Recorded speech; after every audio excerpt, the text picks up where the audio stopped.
Namaste, Dr. Adityan ji. Welcome to the platform at quite some time. So we have seen the Japan and India this annual summit, and declaration has come out. So we should discuss the significance, what both the countries have discussed, and what they are going to get in future. धन्यवाद हरिप्रकाश जी। आपने मुझे अपने मंच पर दोबारा से निमंत्रित किया और ये बहुत महत्वपूर्ण विषय है। भारत और जापान के बीच में जो द्विपक्षीय संबंध हैं जी उसके बारे में बातचीत करना, वार्तालाप करना बहुत ही आवश्यक है। जी सर। सो एक्चुअली जो एक खास बात है जिस पर मेरी नज़र इसमें गई, और वो मैं सबसे पहले आपसे बात करना चाहूंगा उसके बारे में। स्टेटमेंट में जापान और इंडिया ने एक्सप्लिसिटली, है ना, काफी स्ट्रेस दे के पाकिस्तान का नाम लिया गया है कि उसके जो प्रॉक्सी स्टेटस है उसको वो के बारे में बात की गई है। और खुल के ऐसा पहले कभी कहा नहीं गया था। तो इसका क्या सिग्निफिकेंस है जापान से डील करने में, इससे हम लोगों को कितनी मदद मिल सकती है, तो ये मैं आपसे जानना चाहूंगा कि खुल के दोनों देशों ने इसके बारे में कहा है कि ये ऐसा है और इससे दुनिया को निपटना चाहिए। देखिए, मेरे विचारानुसार ये कोई महत्वपूर्ण बात नहीं है। अगर आप संयुक्त वक्तव्य देखें जी जो विदेश मंत्रालय ने जारी किया है, जी। उसमें 32 सूत्र हैं और 30वां जो सूत्र है हम्म। वो पाकिस्तान के बारे में है। अच्छा। और अगर वो संयुक्त वक्तव्य देखें, उसमें कुछ और भी राष्ट्रों के नाम लिखे गए हैं हम्म। और कुछ राष्ट्रों के नाम लिखे नहीं गए हैं। तो जिन राष्ट्रों के नाम लिखे गए हैं उसमें एक है उत्तर कोरिया, हम्म। यूक्रेन और पाकिस्तान।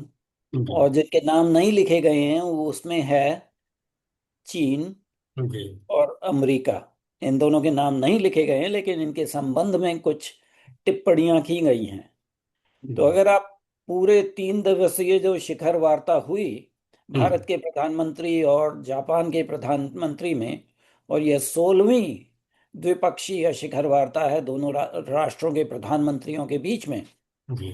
तो ये जो एक सूत्र है, जो ये कड़ी है, ये कोई महत्वपूर्ण नहीं है। इस शिखर वार्ता में बहुत ही अहम हम्म। निर्णय लिए गए हैं जिससे द्विपक्षीय संबंधों को एक चरम सीमा पे ले जाया गया है। ये बात सही है कि पाकिस्तान का नाम लिखा गया है, लेकिन इसमें कौन सी नई बात है। पूरा विश्व जानता है कि पाकिस्तान हम्म। विश्व में आतंकवाद का जन्म स्थान है। और मेरे उसमें सिर्फ बोलने यही। का अर्थ सिर्फ इतना था कि पाकिस्तान से डील करने में कभी जापान ओपनली इंडिया को सपोर्ट करेगा क्या, मतलब कि ये नाम देने से, यह स्थिति पहले जैसे ही रहेगी। देखिए, बात यह है कि पाकिस्तान का जो विषय है हम्म। वो थोड़ा जटिल है, लेकिन इसमें भारत को सहायता अवश्य मिलेगी। अंतर्राष्ट्रीय मंचों पर जापान भारत का सहयोग करेगा अगर कोई ऐसी बात आती है। हम्म। तो लेकिन ये बहुत महत्वपूर्ण बात नहीं है, ये बहुत ही तुच्छ बात है। मेरे विचारानुसार हमें भारत की जो प्रगति है उसके बारे में पाकिस्तान को हम्म। बीच में हर विषय में नहीं लाना चाहिए। भारत और जापान के जो संबंध हैं हम्म। एक बहुत ही उत्कर्ष, एक चरम सीमा पे जा रहे हैं। उस पे हमें ध्यान ज्यादा देना चाहिए, हम्म। क्योंकि ये एक नया आयाम है द्विपक्षीय संबंधों में। तो जापान और भारत के संबंध तो पहले से रहे हैं, और जापान हमारे विकास में मदद भी करता रहा है। अभी भी बहुत सारे प्रोजेक्ट जो हैं इंडिया में वो चल रहे हैं जापान के सहयोग से। तो इस शिखर वार्ता में आपको क्या लगता है कि क्या बदला है, क्या नई बात हुई है? बहुत कुछ बदला है और बहुत कुछ पुराने जैसा है। संबंध मैत्रीपूर्ण थे, इसमें कोई शंका नहीं है। हम्म। किंतु कुछ ऐसी परिस्थितियां थीं हम्म। तो दोनों देशों के आर्थिक सहयोग में कुछ बाधाएं थी। उसका कारण ये था कि भारत का जो तंत्र है, हम्म। व्यवस्था तंत्र, उसमें काफी अड़चनें आती हैं। और जापान के जो उद्योगपति हैं वो एक दूसरे वातावरण के अनुसार से चलते हैं। हम्म। तो कोई भी नया उद्योग चलाया जाए या संयुक्त उद्योग चलाया जाए या जॉइंट प्रोजेक्ट चलाई जाए, तो भारत में जो हमारा, जिसको अफसरशाही बोलते हैं या ब्यूरोक्रेसी बोलते हैं, उससे अड़चनें आती थी। उसकी वजह से जो संबंध थे वो पूरी तरह से विकसित नहीं हुए थे, आर्थिक संबंध। और अब जो हो रहा है उसमें एक बहुआयामी दृष्टिकोण है दोनों राष्ट्रों का, सिर्फ आर्थिक ही नहीं, सामरिक, कूटनीतिक और आगे कई विषयों पर सहयोग होगा। अब आप देखिए कि जापान के जो प्रधानमंत्री हैं सने ताकाइची, उनके प्रतिनिधि मंडल में 150 जापानी उद्योगपति आए थे और 149 करार पे हस्ताक्षर हुए। और जापान ने ऐसा कहा है कि वो लगभग $12 बिलियन का निवेश करेंगे। उनके सहयोग से 1,000, जिसको बायोगैस बोलते हैं, उनके प्लांट्स भारत में लगाए जाएंगे। और ये जो अंतर्राष्ट्रीय ऊर्जा संस्था है, इंटरनेशनल एनर्जी एसोसिएशन में, हम्म। जिसका जापान एक सदस्य है, जापान भारत से सहयोग करेगा। भारत को उसमें जो सदस्यता प्राप्त करने के लिए, भारत की इस समय उप सदस्यता है, एसोसिएट मेंबरशिप है, लेकिन पूर्ण रूप से उसमें सदस्य बनने में जापान सहयोग करेगा। जापान और भारत में सामरिक हथियारों पर, सामरिक उद्योगों पर एक जॉइंट प्रोजेक्ट चलेगा जिसको कहते हैं यूनिकॉर्न। हम्म। और उसमें जो उनका जो तकनीकी है वो भारत को दी जाएगी। तो भारत के जो युद्धपोत हैं उन पे लगाया जाएगा। और जापान के जो मोगामी क्लास के स्टेल्थ फ्रिगेट हैं, हम्म। हो सकता है उसका भी भारत में निर्माण हो, भारत के उपयोग के लिए। इसके अलावा जो कृत्रिम बुद्धि है और जो खास तौर से जो खनिज पदार्थ हैं हम्म। जिन पे चीन का प्रभुत्व है, बिल्कुल। उस क्षेत्र में भी दोनों राष्ट्र आपस में साथ साथ काम करेंगे। सेमीकंडक्टर चिप्स के बारे में भी साथ साथ काम करेंगे।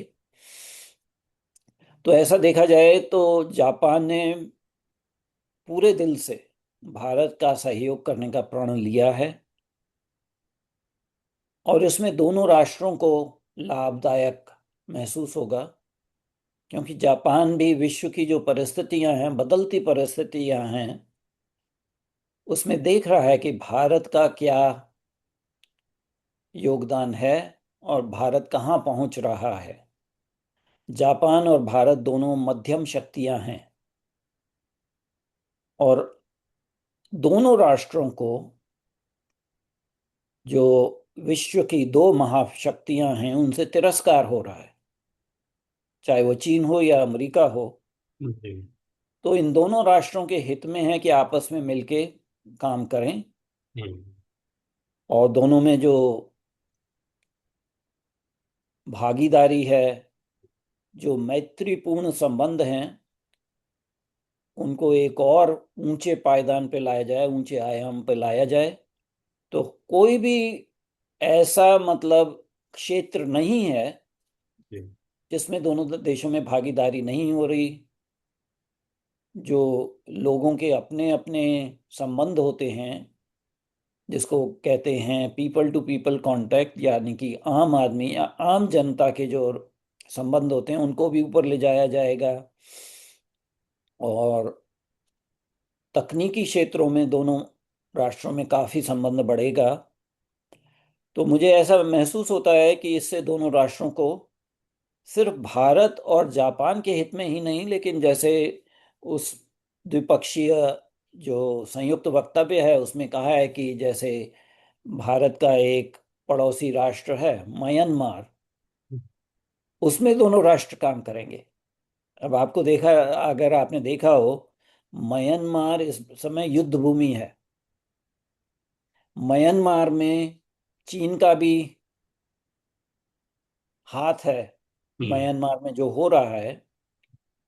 और आपको पता है कि पश्चिमी, खास तौर से गुप्तचर संस्थाओं द्वारा भेजे गए जो मिशनरी हैं वो क्या कर रहे हैं म्यांमार में, हम्म। और भारत के उत्तर पूर्वी क्षेत्र में दंगा फसाद करने का प्रयास कर रहे हैं। तो अगर जापान और भारत म्यांमार में, जो कि एक धार्मिक राष्ट्र है, एक बौद्ध राष्ट्र है, उसमें अपना सहयोग बढ़ाएं, तो ये जो विदेशी शक्तियां हैं, अंतर्राष्ट्रीय शक्तियां हैं, जिनको बहुत ही विप्लव और परेशानियां करने का अवसर मिल जाता है, वो अवसर खत्म हो जाएगा। इसी प्रकार अफ्रीका में भारत और जापान एक साथ काम करेंगे। किस लिए काम करेंगे? अफ्रीका के विकास के लिए, एक लोकतांत्रिक रूप से। अफ्रीका को उपनिवेश बनाने के लिए नहीं, जैसे कि चीन काम करता है, या अफ्रीका के ऊपर डंडा चलाने के लिए नहीं, जैसे कि अमेरिका काम करता है। हम्म।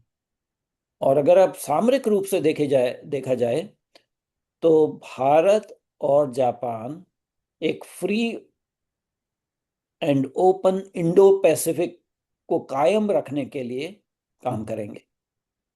तो ये बहुत सारी उपलब्धियां हैं इस 16वीं द्विपक्षीय शिखर वार्ता की।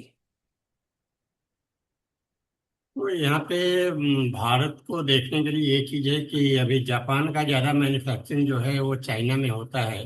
तो इससे भारत को फायदा हो सकता है क्या? जापान ऐसा प्रेफर करे कि मैन्युफैक्चरिंग उनकी जो ज्यादा हो इंडिया में हो? देखिए, ऐसा है कि उसमें कुछ कमजोरियां हमारी हैं।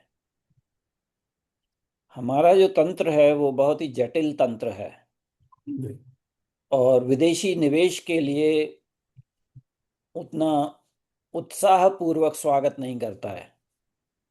तो इसको जैसे पिछले 10-12 वर्षों में सिंगल विंडो क्लियरेंस जिसको बोला हुआ है, और जो आर्थिक और जो नियमों का वातावरण है उसको ऐसा सिंपल किया जाए, सरल किया जाए, ताकि विदेश की निवेश आराम से आ सके।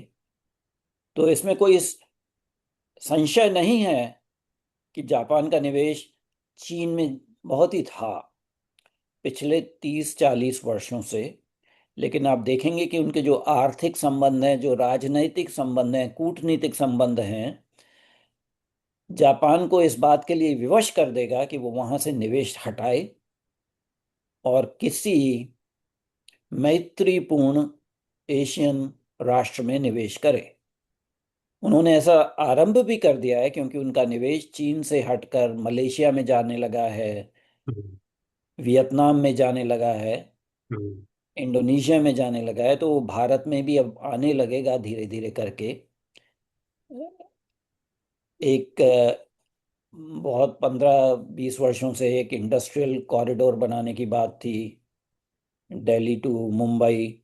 हाँ, वो लेकिन तो। हमारा जो तंत्र है, हम्म। उससे उसमें बहुत ही विलंब हो जाता है। और ये बात उनको किरकिरी हो जाती है, जापान के जो उद्योगपति हैं। तो हमें थोड़ा सा सुधार लाना पड़ेगा, परिवर्तन करना पड़ेगा अपने तंत्र में, शासन तंत्र में, ताकि इतनी अड़चने ना पड़े। किंतु ऐसा है कि धीरे धीरे आप देखेंगे कि जापानी जो उद्योगपति हैं उनका निवेश भारत में आना मैन्युफैक्चरिंग सेक्टर के लिए होगा। तो आपको क्या लगता है कि इंडिया को सबसे ज्यादा किस सेक्टर में फायदा होगा? देखिए, इसमें ये नहीं कह सकते कि इसमें ज़्यादा फायदा होगा, उसमें ज़्यादा फायदा होगा। उसमें उन्होंने बात की है पहली बार की डिफेंस को प्रोडक्शन की, जिसकी जरूरत इंडिया को भी है। जिसकी आवश्यकता भारत को भी और जापान को भी है। हम्म। क्योंकि जापान इस समय बहुत ही खतरे में है, चीन से बहुत ही खतरा है। उस जो संयुक्त वक्तव्य है उसमें ताइवान की भी बात की गई है कि ताइवान के लिए शांति बनी रहनी चाहिए, किसी को कोई जबरदस्ती नहीं करनी चाहिए, राष्ट्रों की जो परिधियां हैं उनसे छेड़छाड़ नहीं करनी चाहिए।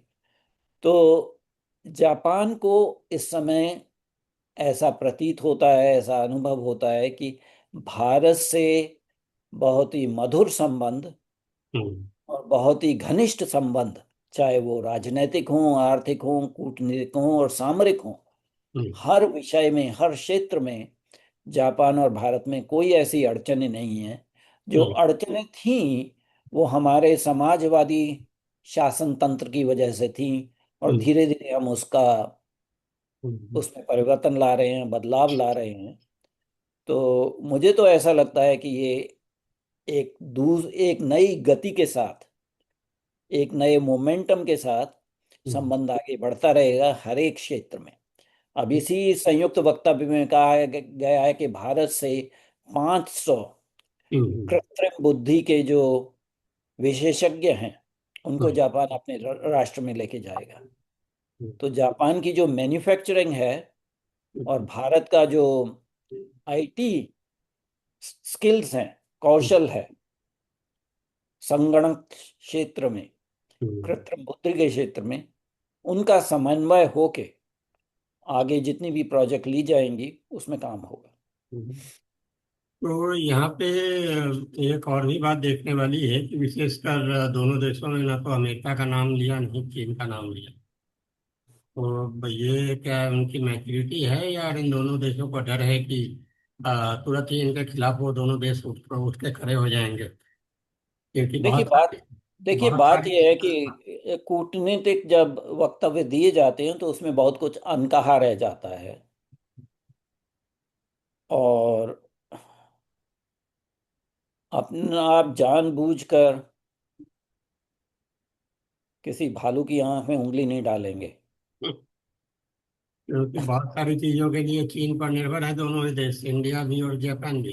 देखिए, आपको किसी को नाम देने की आवश्यकता नहीं है। अपने हम्म। संबंध को बढ़ाइए, अपने आर्थिक सहयोग को बढ़ाइए, अपने उद्योगी संबंधों को बढ़ाइए। हम्म। उसमें दूसरे का नाम लेने की क्या आवश्यकता है? ये तो मतलब वो बात होगी कि आ बैल मुझे मार। आप आह्वान कर रहे हैं कि हमसे आप झगड़ा कीजिए।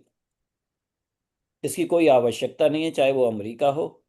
जापान को भी पता है कि वो अमेरिका का एक क्लाइंट स्टेट रहा है द्वितीय विश्व युद्ध के बाद, और जापान उस परछाई से निकलना चाहता है लेकिन निकल नहीं पाता, क्योंकि उनको और सहयोग चाहिए जो मिलता नहीं। एक तरफ उनको चीन डरा रहा है, धमका रहा है, दूसरी तरफ अमेरिका उनको एक उपनिवेश के रूप में इस्तेमाल करता है। इस्तेमाल करता है। तो इधर कुआं है उधर खाई है। हम्म। तो जापान के हित में नहीं है कि वो या तो चीन के विरुद्ध कोई है ऐसा वक्तव्य दे जिससे चीन और उन पर दबाव डाले। हम्म। और जो इस समय की अंतर्राष्ट्रीय स्थिति है हम्म। उसमें यह भी संभव नहीं कि जापान अमेरिका के विरुद्ध में या ट्रंप के विरुद्ध में कोई वक्तव्य दे। हम्म। तो परिपक्वता इसी में है कि दोनों राष्ट्र एक साथ काम करें, एकजुट होकर, किसी पे उंगली ना उठाएं और अपने संबंधों को और ही सशक्त बनाएं, और अपने दोनों देशों को सशक्त बनाएं, ताकि आपको महाशक्तियों पर निर्भर ना रहना पड़े। मतलब कि अगर इनकी पार्टनरशिप, जापान और इंडिया की पार्टनरशिप अगर सही दिशा में आगे बढ़ती है, तो इंडिया का जो बहुत डिपेंडेंस है वेस्टर्न टेक्नोलॉजी पे और चाइना का मैन्युफैक्चरिंग में, इस दोनों में कमी आएगी। इस दोनों में हमें लाभ होगा। जापान को भी लाभ होगा, हमें भी लाभ होगा। और हम्म। जो हमारी जो जिसको कहते हैं ना, तीसरे देश में जो हमारे प्रोजेक्ट्स हैं उनमें भी लाभ होगा, तो ये पूरे विश्व को लाभ होगा इससे, अगर जापान और भारत एकजुट होकर हम्म। सभी क्षेत्रों में अपना काम करें। और इसमें जैसे जैसे कहा है कि सेमीकंडक्टर्स का या रेयर अर्थ का जिस पे चीन पे का प्रभुत्व है, उसको हम, उसका चीन का जो नियंत्रण है उसको, अंकुश को ढीला कर दें। तो ये दोनों देशों के बीच में दोनों के हितों की बात है। जापान को तो इसका पहला कड़ा अनुभव 2011 में हुआ था, हम्म। जब चीन ने जापान को रेयर अर्थ के जो खनिज पदार्थ हैं वो भेजना बंद कर दिया था, हम्म। उसको दंड देने के लिए। तो इस मामले में अब जब बातचीत हो रही है भारत और जापान में, तो उसमें दोनों देशों को के हित की बात है और तीसरे देशों के भी हित की बात है। और ये जो पार्टनरशिप अभी हुई है इनकी, हम दोनों की हुई है, भारत और जापान की, अगर ये सही दिशा में आगे बढ़ती है तो हमारे जो नज़दीक के देश है, वियतनाम, ऑस्ट्रेलिया, साउथ कोरिया और जो एशियन मेंबर्स है, उनके साथ हमारे जो संबंध है उसको भी प्रभावित करेगी, ऐसा लग सकता है। ऐसा अवश्य होगा। भारत, जापान और ऑस्ट्रेलिया के बीच में एक त्रिपक्षीय संबंध है, वो बढ़ेगा। और जो इंडो पैसिफिक में सामरिक स्थिति है, हम्म। उसमें भी हमें सहयोग करने का अवसर मिलेगा, बिना दो महाशक्तियों के। समझ रहे हैं कि जी। मध्यम शक्तियां आपस में मिलकर एक दूसरे की डिफेंस के लिए, एक दूसरे की रक्षा के लिए हम्म। काम करेंगी। तो ऐसे संबंधों को ऊपर करना जापान और भारत के ऊपर निर्भर करता है कि एशियाई देश हम्म। उपनिवेशवादी शक्तियों की तरफ ना देखें। तो उसमें अमेरिका का भी जो प्रभाव है वो कम होगा धीरे धीरे। अभी हम्म। आपने एक और चीज नहीं देखी, जी। भारत और जापान ने ये निर्णय लिया है कि जो आर्थिक व्यापार होगा धीरे धीरे वो येन और रुपए में होगा, हाँ। डॉलर में नहीं होगा। नहीं। अभी तो भारत देखिए 30-32 देश हैं जिनसे रुपए में और उनकी लोकल करेंसी में, उनकी लोकल मुद्रा में व्यापार करने लगा है। सबसे ज्यादा ये रूस के साथ है। जापान, जिसको अमेरिका का एक उपनिवेश कहा जाता है, हम्म। अगर वो भारत से डॉलर के बजाय रुपए और येन के द्वारा व्यापार करता है, तो उससे जापान को भी फायदा है और हमें भी फायदा है, भारत को भी फायदा है। और ये बहुत महत्वपूर्ण निर्णय लिया गया है। इसलिए मैं कह रहा था कि पहले हमें पाकिस्तान के ऊपर कोई ध्यान नहीं, पाकिस्तान एक तुच्छ देश है।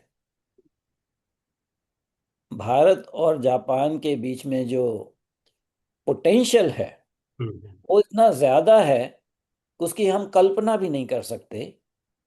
उसके लिए चाहिए था हमें एक राष्ट्र नेता, दोनों देशों के राष्ट्र नेता हम्म। जिनकी दूरगामी दृष्टि हो। और ऐसा संभव इस समय है कि जापान में भी एक सशक्त नेता सत्ता में आई हैं, सने तकाइची। और भारत में तो पिछले 12 वर्ष से एक सशक्त प्रधानमंत्री हैं। ऐसे प्रधानमंत्री नहीं हैं जो रिमोट कंट्रोल से चल रहे हों, जो भारत के विषय में सोचते हों। तो अब हम ऐसे कालखंड में हैं जी। जिसमें एशिया की ये दो मध्यम शक्तियां हैं। ये पूरे एशिया का जो परिस्थिति है, सामरिक परिस्थिति है, आर्थिक परिस्थिति है, उसमें परिवर्तन ला सकती हैं सभी के हितों के लिए। तो अभी स्टेटमेंट में जितने भी पॉइंट्स हैं, जितने भी एग्रीमेंट हुए या एमओयू साइन हुआ है, तो उसमें ऐसा क्या सबसे खास आपको लगता है जिसको आज के 10 साल बाद भी याद किया जा सकेगा कि हाँ, इस समिट में ऐसा निर्णय लिया गया था या ये काम किया गया? दो दो जो सूत्र हैं, दो निर्णय हैं, वो बहुत महत्वपूर्ण है। मैंने दोनों का उल्लेख अभी किया है, जी। लेकिन फिर भी मैं दोबारा से कर देता हूँ। एक तो ये जो है येन और रुपए में जो व्यापार होगा, द्विपक्षीय व्यापार, जी। इसका बहुत दूरगामी परिणाम पड़ेगा। और दूसरा जो है वो डिफेंस को प्रोडक्शन का। हम्म। उसमें जो जापान की मैन्युफैक्चरिंग स्किल्स हैं हम्म। और भारत की जो आईटी स्किल्स हैं और आर्टिफिशियल इंटेलिजेंस की स्किल्स हैं, हम्म। उन दोनों का समागम होकर दोनों देशों को बहुत ही लाभ पहुंचेगा। चाहे सामरिक क्षेत्र है या इंडस्ट्री, उद्योग का क्षेत्र है। इवन की ये इलेक्ट्रॉनिक्स में जापान काफी आगे है, उससे भी काफी मदद मिलेगी। हाँ।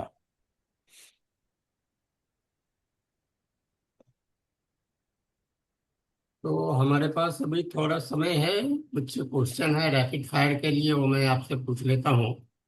ठीक है। हाँ, is this India's biggest diplomatic success in east Asia? East Asia में क्या लगता है कि ये जो है जापान और इंडिया का जो समिट है, 16वां समिट, तो हम्म। ऐसा लगता है कि ये इंडिया के लिए सबसे बड़ा सफलतापूर्वक कदम है? जी हाँ, अवश्य। जी। क्योंकि मैंने कहा है इसके दूरगामी परिणाम होंगे। जी। दोनों राष्ट्रों के संबंध बहुत अच्छे हैं और भी अच्छे होंगे जी। और घनिष्ठ होंगे, मैत्रीपूर्ण होंगे। और उसे दोनों राष्ट्रों को, दोनों देशों में एक तरह से, जैसे प्रधानमंत्री ने कहा था मेरी प्यारी बहन, मेरी प्यारी छोटी बहन, और उन्होंने कहा था मेरे बड़े भाई। तो ये तो पारिवारिक संबंध हैं। जी। अब आप देखिए, एक जापान के कूटनीतिक ने कहा था कि जापान के 80% जो देवी देवता हैं वो भारत से आए हैं। हम्म। हमारे सांस्कृतिक संबंध बहुत ही लंबे अरसे से चल रहे हैं। हम्म। अब आर्थिक, सामरिक और कूटनीतिक संबंध अगर घनिष्ठ हो जाएं तो उसको कहेंगे, हिंदी में कहते हैं सोने पे सुहागा। जी। बस वैसी परिस्थिति बन रही है। दूसरा प्रश्न है, क्या चीन को चिंतित होना चाहिए हमारे जो संबंध बढ़े हैं जापान के साथ इसके लिए? चीन क्या करता है या क्या नहीं करता, इससे भारत और जापान को कोई संकोच नहीं होना चाहिए। हम्म। चीन का अपना रुख है, अपना दृष्टिकोण है, अपना नजरिया है। अगर वो चिंता करते हैं तो करते रहें। ऐसी तो कोई परिस्थिति नहीं है, भारत ने या जापान ने ये तो नहीं कहा कि हम मिलकर चीन के ऊपर आक्रमण करेंगे। हम्म। हम तो बस आर्थिक सहयोग को बढ़ा रहे हैं, सह उद्योग बना रहे हैं, एक दूसरे की जनता आम आदमी की परिस्थितियों को ऊपर कर रहे हैं। तो इससे चीन का क्या लेना देना। लेकिन चीन में जो इंडो पैसिफिक में चीन अपना प्रभाव बढ़ा रहा है, उसको रोकने में मदद मिलेगी। हाँ, वो मिलेगी, लेकिन उसमें चीन गलत काम कर रहा है। चीन को गलत काम नहीं करना चाहिए। चीन तो एक उपनिवेशवादी शक्ति के रूप में उभर रहा है और सभी को डरा धमका रहा है। हम्म। एशिया में सभी राष्ट्रों को, छोटे छोटे राष्ट्रों को हम्म। अपने सामरिक शक्ति का हम्म। भय दिखाकर जी। विवश कर रहा है कि वो चीन के लिखे गए करारों पे हस्ताक्षर कर दे। हाँ, तो ऐसा तो संभव नहीं है। चीन अमेरिका के नक्शे कदम पे चल रहा है, जिस तरह अमेरिका ने पूरे विश्व को गुलाम बना के रखा कि हमारे नियम पे ही तुमको चलना है। ये उसी रास्ते पे चल रहा है कि अब उसको वो जगह लेनी है। ये चीन की मंशा है, चीन का अपना उद्देश्य है। चीन जो करता है करता रहेगा, लेकिन इसका ये तो नहीं है कि हम चुपचाप बैठे रहें हम्म। और चीन के वश में आ जाएं। ये ना तो भारत के हित में है, ना जापान के हित में है। और जैसे मैं कह रहा था कि इस समय ऐसा युग है कि मध्यम शक्तियां आपस में एक साथ मिलकर काम करके एकजुट होकर एक दूसरे की सुरक्षा के लिए काम करेंगी। जी। अभी आपने क्वाड के बारे में तो पहले कहा हुआ है कि ये तो ऑलमोस्ट डेड हो चुका है, लेकिन अगर जापान से संबंध बढ़ता है तो क्या लगता है कि इसको रिसेट किया जाएगा?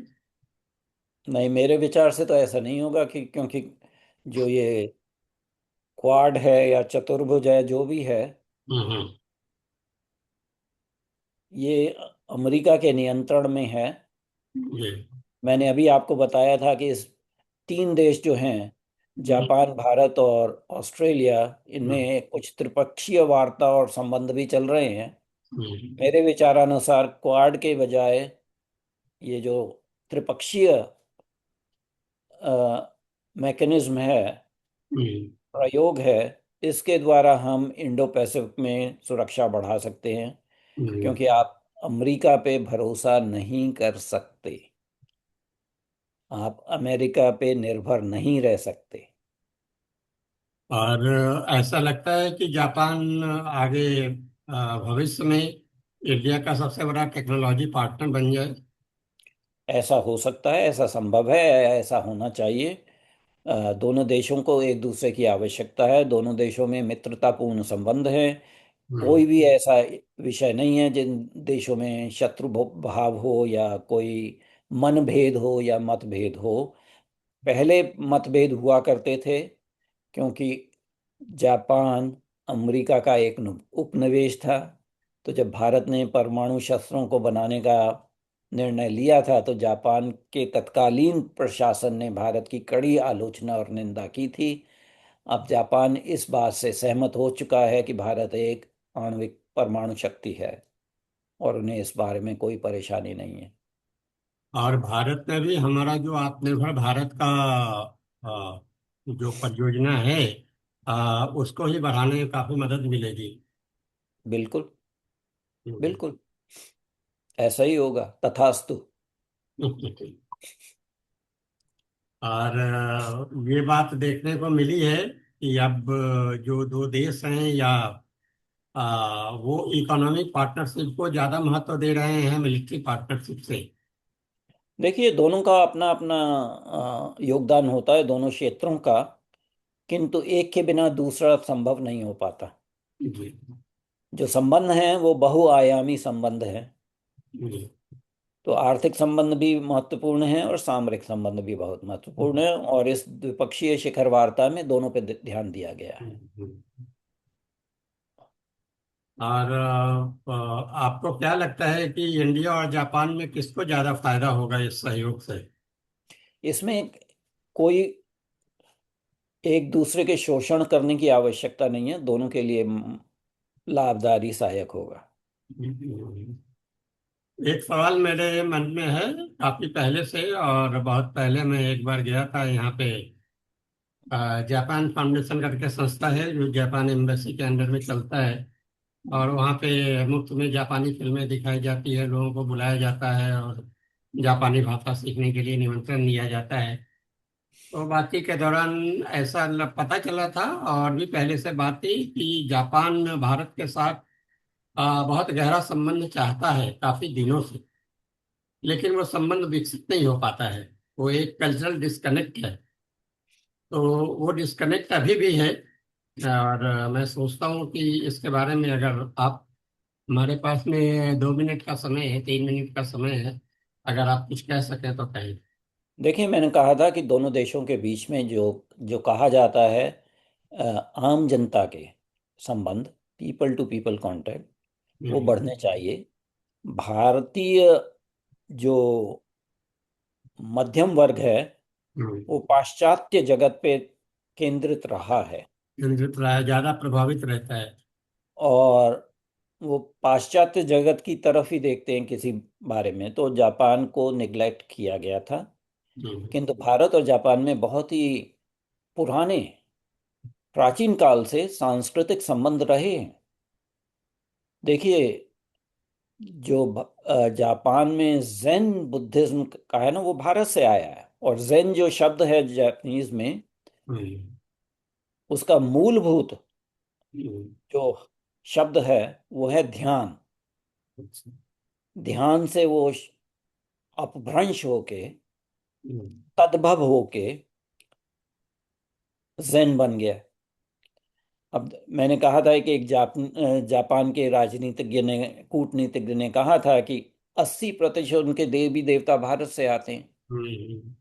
कुछ उनके मंदिरों में सरस्वती की पूजा होती है। कुछ दिन और पहले कुछ डॉक्यूमेंट्री आई थी, किसी लड़की ने, जापानी लड़की ने दिखाया था कि कैसे जापान में शिंजो करके धर्म था और भारत से हिंदू धर्म गया, तो दोनों के मिक्स देखिए, होकर उनका धर्म बना। शिंतो जो है हम्म। उसके दो अवयव हैं, शिन तो। वो जी। सिंधु का एक अपभ्रंश है, सिंधु। अच्छा। तो शिंतो धर्म जो है वो एक तरफ से देखा जाए तो सनातन धर्म ही है, इसमें कोई संदेह नहीं है। अगर आप देखें जापान के जो मंदिर हैं हम्म। उनमें जो पूजा की जाती है उसमें अभी भी संस्कृत के मंत्रों का उच्चारण होता है, लेकिन जो शैली है, जो हम्म। ध्वनि है, हम्म। उसमें परिवर्तन हो गया है। तो ये तो इंडिया में भी, हमारे नॉर्थ इंडिया और साउथ इंडिया में अलग है, काफी डिफरेंस है हाँ, उसमें। तो इस समय जैसे जैसे भारत में भी जानकारी बढ़ती जा रही है, हम्म। भारत में तो हम अपने उत्तर पूर्व के राज्यों को भी नहीं अपना समझते। हाँ। तो अगर भारत की जो आम जनता है वो हम्म। थोड़ी बुद्धिमान हो जाए हम्म। और एशिया की तरफ ज्यादा ध्यान दे, पाश्चात्य जगत की तरफ ज्यादा ध्यान ना दे, तो पीपल टू पीपल जो संबंध हैं भारत और जापान के बहुत ही विकसित हो जाएंगे। हम्म। और आपस में सांस्कृतिक समझ गए।